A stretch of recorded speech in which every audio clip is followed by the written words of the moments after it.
tous et bienvenue dans mes petits papiers. Je suis Judith, je suis démonstratrice Stampin' Up dans le nord de la France. Et le projet de carte simple et rapide que je vous propose de réaliser aujourd'hui, c'est celui-ci.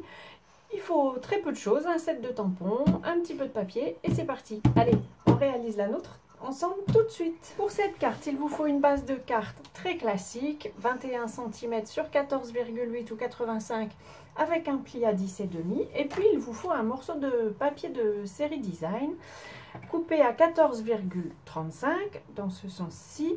Et puis sur cette carte-ci, j'avais fait des bandes d'1 cm et j'ai envie d'essayer avec vous plutôt des bandes d'1,5 cm. Alors j'en ai coupé une et puis je me suis dit oh ben non, je vais le faire en vidéo. C'est pas bien compliqué, mais quand même. En fait, c'est pas compliqué quand on a l'habitude. J'ai l'impression. Voilà, quand on n'a pas l'habitude, il faut bien démarrer. Est-ce que celle-ci fait vraiment 1,5 cm? Pas du tout. Je vais donc couper la troisième. Donc en fait, j'en avais pas coupé du tout. Hop. Et on va essayer. On va voir si ça nous fait une occupation de l'espace qui me plaît un peu plus ou différemment. On va donc pouvoir poser ça.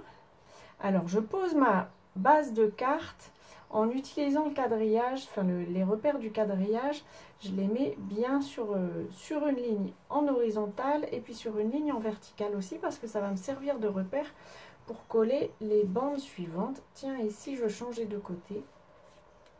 Mais alors à ce moment-là, il faudrait que je retrouve le sens dans lequel c'était. Ce n'est pas celui-ci, c'est celui-ci. Hop, ça va m'aider. Je vais coller ça avec de la colle liquide parce que ça me laissera le temps de bien les positionner. J'espère que je ne vais pas me tromper et les mettre à l'envers.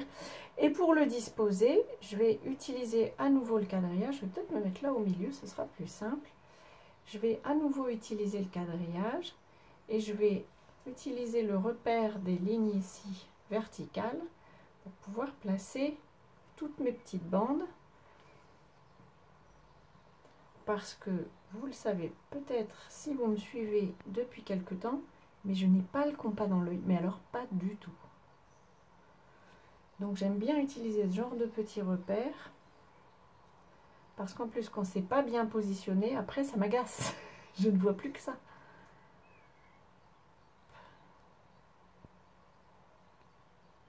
Voilà. On a positionné notre papier. On va pouvoir faire notre petit tamponnage. J'ai déjà monté mes tampons. Ils viennent du set de tampons So Refreshing. On va prendre ici la bande de fleurs, la branche de fleurs. Alors, la branche elle-même, je vais l'ancrer en grenouille guillerette. Et puis, je vais la démarrer en dessous. Hop, comme ça. Et puis, les fleurs elles-mêmes, j'ai choisi de n'utiliser qu'un des deux tampons de fleurs. On a aussi le contour, mais je vais utiliser seulement le remplissage. Je positionne mon tampon en essayant de ne pas trop me mettre devant vous. J'espère que je ne serai pas trop mal positionnée. Mais le mieux, c'est vraiment de mettre votre tête bien au-dessus. Je pense que j'ai un peu bavé, mais on dira qu'on n'a rien vu. Et puis, je vais choisir un souhait qui vient de Souhaits Essentiels.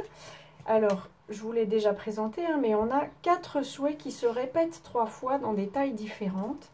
Je vais essayer un souhait. Celui-là, j'ai peur qu'il soit encore trop grand. Alors, je vais peut-être mettre ce mille merci ici. Les cartes de remerciement, on devrait tout le temps en avoir.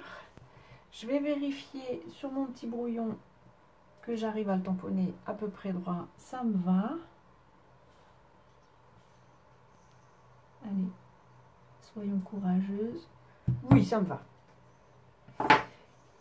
On va maintenant pouvoir fermer ça pour ne pas risquer les accidents.